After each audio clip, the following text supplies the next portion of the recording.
دوسری بات، قل انما انا بشر مثلکم یوحا الی انما الہکم الہ واحد، یہاں پر بھی ہے، فقہا نے بھی یہ بات لکھی ہے کہ حضور علیہ السلام کی بشریت کو تسلیم کرنا ضروری ہے۔ چنانچہ علامہ ولی الدین عراقی سے سوال کیا گیا کہ یہ جو ہے کہ پورا، میں عربی تو نہیں پڑھتا ادھر، علامہ یا پڑھوں گی اس کو، بہرحال جو بھی ہے، اتنی لمبی اور ڈیٹیل میں تو ہم نہیں جاتے، لیکن کم از کم آپ کو اتنا ہونا چاہیے کہ حقیقت ہے۔ ہاں جی، علامہ اس سے سوال کیا گیا نا کہ حال العلم بکونہ صلی اللہ علیہ وسلم بشرا ومن العرب شرط فی صحت الایمان او من فروض الکفایہ، یعنی کہ انہوں نے کہا کہ حل العلم بکونہ صلی اللہ علیہ وسلم بشرا او من یہ کیا لکھا ہے؟ فی صحت الایمان او من، یہ کہتا ہے کہ جو آپ علیہ السلام کو بشر ماننا، یہ کیا ایمان کا حصہ ہے ایمان کے صحت کے لیے، یا یہ فرض کفایہ ہے، اس درجے میں ہے؟ تو انہوں نے جواب دیا انہ شرط صحت الایمان، کہ یہ بے شک صحت ایمان کے لیے شرط ہے۔ کون سی؟ یعنی آپ کا ایمان تب صحیح ہوگا جب آپ علیہ السلام کو کیا مانو گے؟ بشر مانو گے۔ ثم قال فلو قال شخص، پھر کہا اس نے، فلو قال شخص، اگر کسی شخص نے کہا، او منا برسالت محمد صلی اللہ علیہ وسلم الی جمیع الخلق لیکن لا ادری هل هو من البشر او من الملائکۃ او من الجن او لا ادری هل هو من العرب او من العجم فلا شک فی کفر۔ انہوں نے تو کہا کہ اگر کسی کو یہ پتہ نہ ہو کہ آپ علیہ السلام بشر تھے یا نور تھے یا فرشتہ تھے یا جنات میں سے تھے وغیرہ وغیرہ، اور کسی کو یہ پتہ نہ ہو، او لا ادری حل ہوا من العرب او من العجم، کہ وہ عرب میں سے تھے یا عجم میں سے تھے، فلا شک فی کفر ہی، وہ کہتے ہیں ایسے بندے کی کفر میں کوئی شک بھی نہیں ہے۔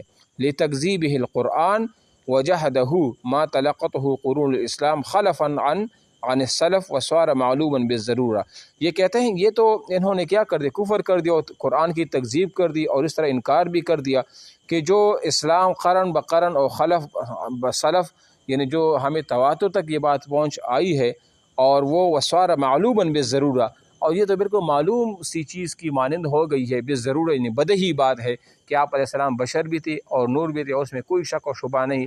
جس طرح ہمیں نماز کے بارے میں پتہ ہے، روزے کے بارے میں پتہ ہے، جو عملی چیزیں ہیں کہ ہمیں پتہ ہے کہ اس کا ثبوت ہے اور یہ چیز ایسے ادا کرنی چاہیے، تو وہ کہتے ہیں اگر اس کے باوجود بھی کسی کو یہ چیزوں کا پتہ نہ ہو تو انہوں نے کیا کیا کہ اس پر یہ پھر جو ہے نا کفر میں چلا جائے گا، ٹھیک ہے نا۔ اچھا جی، بہرحال حقیقت یہ ہے کہ انبیاء کا بشر ہونا ضروری تھا، کیونکہ نبی انسانیت کے لیے نمونِ عمل ہے، اور یہ اسی وقت ممکن ہے جب کہ اس میں بشری ضرورت ہے اور انسان کو بحیثیت انسان پیش آنے والے مختلف حالات پیش آتے ہو۔ اگر فرشتے یا کسی اور مخلوق کو نبی بنایا جاتا تو یہ مقصد حاصل نہیں ہو پاتا۔ اب میں ایک اور بات آپ کو بتا دوں، دیکھو ہم جب بھی کہتے ہیں نا، آپ اس بات کو تھوڑا سا غور سے سنیں، ہم جب بھی کسی کو قاصد کے طور پر بھیجتے ہیں نا، کسی کو قاصد کے طور پر بھیجتے کہ آپ نے فلاں جگہ پر جانا ہے اور ہمارا یہ پیغام پہنچانا، تو ہم پہلے کیا کریں گے؟ ہم نے جس آدمی کو جس کے پاس بھیجنا ہونا، تو ہماری کوشش یہی ہوگی کہ ہمارے پاس 10 15 20 30 آدمی ہونا، تو ہم اس آدمی کا چناؤ کریں گے جو وہاں کے لوگوں کے رہن سہن سے بھی واقف ہو، ان کی زبان سے بھی واقف ہو، وہاں ان کی تھوڑی سی مانوسیت بھی ہوگی وغیرہ وغیرہ، تو ہم ایسے آدمی کو بھیجیں گے۔ کہاں پر بھیجیں گے؟ ادھر بھیجیں گے۔ جیسے مثال کے طور پر آپ علیہ السلام نے صلح حدیبیہ کے دوران سب سے پہلے کس کو بھیجا تھا؟ جب صلح حدیبیہ آپ عمرہ کی غرض سے جب جا رہے تھے تو آپ نے سب سے پہلے حدیبیہ کے مقام سے کس کو قاصد بھیجا تھا؟ سب سے پہلے ایک صحابی کو وہ بھیجا تھا نا، جن مشرکین نے ان کے وہ کاٹ دیے تھے وہ اونٹنے کے، اور وہ باغ کے جو ہے نا وہ واپس آیا تھا۔ تو اس کے بعد آپ علیہ السلام نے حضرت عمر فاروق کو کہ آپ چلے جائے قاصد، انہوں نے کہا کہ اللہ کے نبی میرے وہاں پر کوئی رشتہ دار بھی ایسے نہیں ہے، تو ایسا نہ ہو کہ معاملہ مزید اور خراب ہو جائے، آپ عثمان کو بھیجیں، کیونکہ ان کے ہاں بنو امیہ کے لوگ وہاں پر کافی موجود ہے، جو وہ یہ ان کی پناہ میں جو ہے نا وہ چلے جائیں گے۔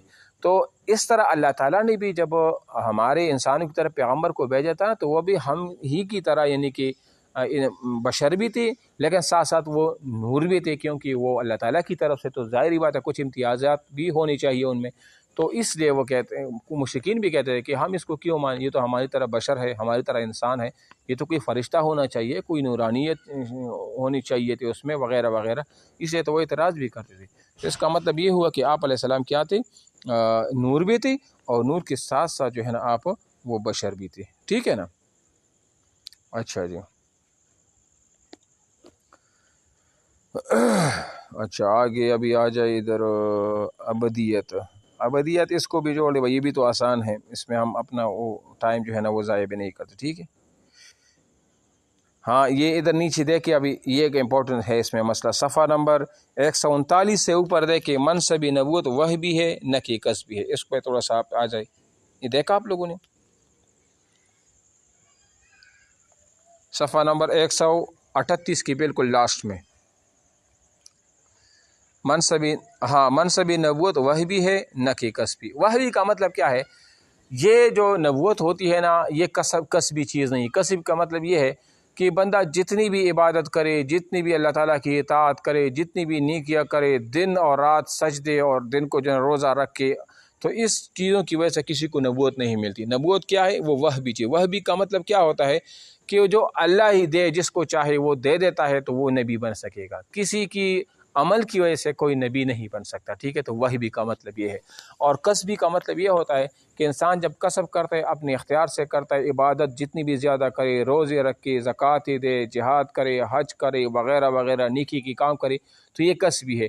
تو ان کسب کی وجہ سے کوئی نبی نہیں بن سکتا۔ بات سمجھ آ رہی ہے؟ ہاں، کسب کی وجہ سے ایک عام آدمی عالم تو بن سکتا ہے، کسب کی وجہ سے ایک عام آدمی کوئی بڑا شیخ تو بن سکتا ہے، کسب کی وجہ سے کوئی عام بندہ وہ صحابی نہیں بن سکتا۔ جب کہ آپ علیہ السلام وفات پا گئی تو اس کی کسب کی وجہ سے کوئی بندہ صحابیت کے درجے کو نہیں پہنچ سکتا۔ کسب کی وجہ سے کوئی تابعی کی درجے کو نہیں پہنچ سکتا جب تک کہ وہ صحابہ کیا ہو، پردہ فرما چکے ہو۔ اور کسب کی وجہ سے کوئی تابعی بھی نہیں بن سکتا جب کہ تابعین جو ہے نا وہ پردہ فرما چکے ہو۔ تو کچھ چیزیں وحی ہوتی ہے اور کچھ چیزیں کیا ہوتی ہیں، وہ کسبی ہوتی ہے۔ تو وحی اور کسبی کا یہ والا معنی ہے، ٹھیک ہے۔ تو اس کا مطلب یہ ہوا کہ جس طرح مرزا غلام احمد قادیانی تھے، یا مسیلمہ کذاب تھا، یا اسود غنسی تھے، یا طلحہ بن خویلد تھے، یہ جو انہوں نے نبوت کے دعوے وغیرہ کیے تھے نا، تو یہ ان کی کیا تھا؟ یہ وحی بھی تو نہیں تھے نا، اللہ کی طرف سے تو نہیں تھے، بلکہ انہوں نے تو کیا کر دیا، کسی نے ویسے جو ہے نا وہ دعویٰ کر دیا، کسی نے استدراج کے طور پر دعویٰ کر دیا، کسی نے کیا وغیرہ وغیرہ۔ تو یہ چیز جو ہے نا یہ کسبی نہیں ہے، بلکہ کیا ہوتی ہے؟ وحی ہوتی ہے۔ اور جیسے اللہ تعالیٰ نے فرمایا، اللہ یستفی من الملائکۃ رسلا ومن الناس ان اللہ سمیع بصیر، ایک یہ ہے، ٹھیک ہے۔ چلو یہ تو ہو گیا کسبی اور وحی وغیرہ سے پوچھیں تو یہ ہے۔ معجزہ، صفحہ نمبر 140 پہ آ جائے۔ معجزہ کیا ہوتا ہے؟ معجزہ میں آپ کو اس دن بتا بھی چکا تھا، ایک معجزہ ہوتا ہے، دوبارہ بتانے کی ضرورت نہیں ہے۔ ایک معجزہ ہوتا ہے، ایک ارحاسات ہوتے ہیں، ایک استدراج ہوتے ہیں، اور ایک کرامت ہوتی ہے۔ ایک کیا ہوتی ہے؟ کرامت ہوتی ہے۔ کرامت میں نے کہا کہ کسی ولی کی، کسی صحابی کی، کسی ولی کی، اولیاء شیخ کی ہاتھ پر اگر کوئی ایسی ناممکن چیز وہ ظاہر ہو جائے، مثال کسی ولی کو اگر کشف القبور ہوتا ہے کہ اس قبر میں جو ہے مردے کو عذاب ہو رہا ہے، یا کسی ولی کو کوئی اور ایسی چیز ہو جس کا عام انسان کو پتہ نہیں چلتا، وہ اس کو پتہ چل گیا، تو ہم اس کو کیا کہیں گے؟ یہ فلاں کی